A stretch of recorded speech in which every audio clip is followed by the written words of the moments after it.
Hey everyone, welcome to the Movie Throne. I'm your host, the one and only King Kansas, here to bring you a movie review your way. Yes, guys, it's August. I haven't disappeared. I told you guys King was going to completely disappear out of the face of the planet. I was going to work at maybe at 25 capacity while posting, I guess, content here on our YouTube channel.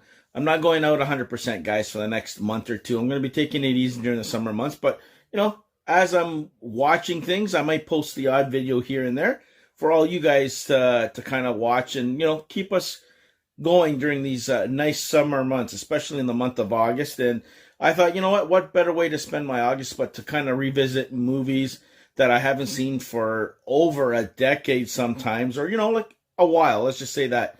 And in this particular case, this movie I haven't watched in 15 years. What the hell am I talking? I'm talking about G.I. Joe, The Rise of Cobra, the live-action movie starring Tatum, Sienna Miller, Dennis Quaid, Marlon Wayans, Adewale, Akinnuoye, I can't even pronounce his name, but I'm losing it. Christopher Eccleston, Joseph Gordon-Levitt. He plays Rex, spoiler, Cobra Commander at the end of it. Leo Howard, you got Karolina Kutkova, she plays CoverGirl. Byung-hun, he plays Storm.Shadow. Of course, Sienna Miller, holy shit, she plays the Baroness. Awesome. And Anna, they tweak it a little bit. You got Rachel Nichols, who plays Scarlet. Kevin J. O'Connor, he plays Dr. Mindbender. You even have Ray Park, who plays Snake Eyes. You don't see him, but you know it's him. You got Jonathan Pryce, who plays the U.S. president. You have Saeed Taggmaoui, he plays Breaker. And you also have, let's see if I can find him, because I always mess up his name. Oh my God, they don't have him in here. I can't believe he's not listed. He plays Zartan, but I'm going to see if I can find him here for you guys. So give me a sec.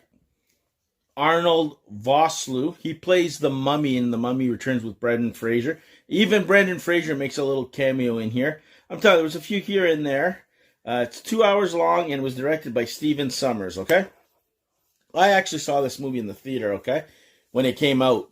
I'm like, G.I. Joe, live action, Sienna Miller, Channing Tatum, Dennis Quaid, a whole bunch of actors in it. I'm like, let me check it out, And I haven't seen this in 15 years, like I told you guys. And I actually had a blast watching it. I'm not going to say it's the greatest thing ever. I'm not a huge G.I. Joe super fan. I watched the cartoon series. I know who Cobra Commander, Destro, and all that shit. But to say I'm a big fan of it like I am Transformers, fuck no. I'm not going to lie to you guys and tell you to your face that I was. But I go, let me check this out and see how this is. And I know it's not faithful to the thing. They took elements here and there like they did in Transformers and shit and messed things up. Yeah, it went to the dog pile of shit with the second one, which I don't know if I'll see that, but I just wanted to see this. And, I enjoyed it. The actors actually believed in their roles. The action is lame. The way Destro becomes Destro, the way the Baroness was Duke's girlfriend, who something happens to her brother, played by Joseph Gordon-Levitt. He plays Rex, who turns out to be Cobra Commander down the road. You got Zartan in here, the shapeshifter, taking over the president's identity. You got nanotechnology was a threat. You got a guy who's working with the government, but not working with the government. You got Dennis Quaid, who's the leader of the Joes, Secret Ops, with these high-tech suits and shit, which kind of made it lame. I guess that's where they went wrong. And, of course, Duke and his buddy end up tracking down the Joes. They get involved in this thing. They end up getting recruited somehow, which is so hard to fucking make it on there, but yet they do. Then they go all the way to Alaska, or whatever the fuck the North Pole is, to go down there, and they, infiltrate the place, trying to take it down, and you can only imagine the rest. Shit's blowing up everywhere, submarines, and shit. There's a cool fight scene. They're running through the streets there. Kind of reminded me of fucking Iron Man, to tell you the truth. Some people, the way they're running and the way they're flipping and all that, slow-mo and shit like that. Unbelievable plot. Stupidness. Characters was pretty cool to see who they were. Sienna Miller knocked it out as the Baroness. The accent wasn't there. That's probably what a lot of people probably were shitting the bed on, which I agree. She doesn't have that accent, but she still pulled it off. She looked good. She knocked it out of the park.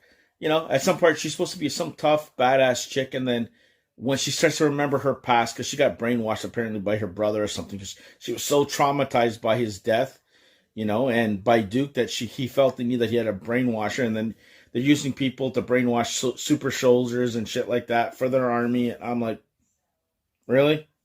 Yeah, and of course the normal, let's play the switcheroo with the government, the president, so we can rule the world, and that's what they kind of do at the end of this. And then, of course, they get captured at the end, and then there's a fucking sequel.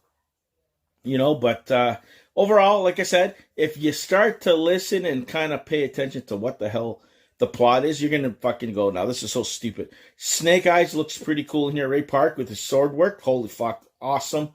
It had its good moments. It had its shit moments. It wasn't a good movie, but I still fucking enjoyed it. It was stupid fun in my personal opinion. So I enjoyed it. I'm not going to say it's great. It doesn't even make my list of top anything.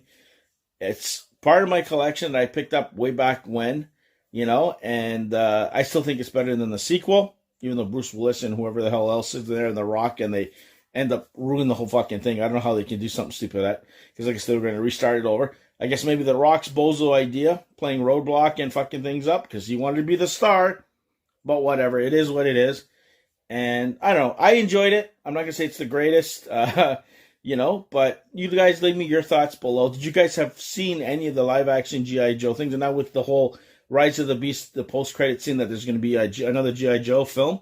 I hope it's not going to be with shit based on what I saw, but are you excited for it? Did you like this? Did you hate it? Tell me.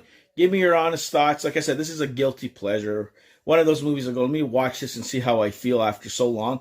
Is it lame? Is it cheesy? And it was okay. I actually enjoyed it. So there you go. That's my official G.I. Joe, The Rise of Cobra movie review. Hope you guys liked it. Like, share, and subscribe. Check out other movie reviews I'll be dropping like this, guys. There'll be a couple other movies that I'll be dropping that's maybe a little bit older, like the 1990s perhaps, and even maybe I'll revisit the Star Wars films too. So we'll see how it is, because I haven't seen those in forever. It'll be like watching brand new movies for me, from all the way from episode 1 to 6. I've done the other ones, I believe, so I'm not going to revisit those, but I think I might do that throughout the summer and just, post the videos. Stay tuned. Don't go anywhere. And, of course, figure reviews. Volume 11 on Yagnama reviews on YouTube. I'm thinking of starting that up, too, this month as well. So tune in for that. Be the hell good. Like, share, and subscribe. Stay off the King's Throne. And I'll see you where? Right here on my YouTube channel.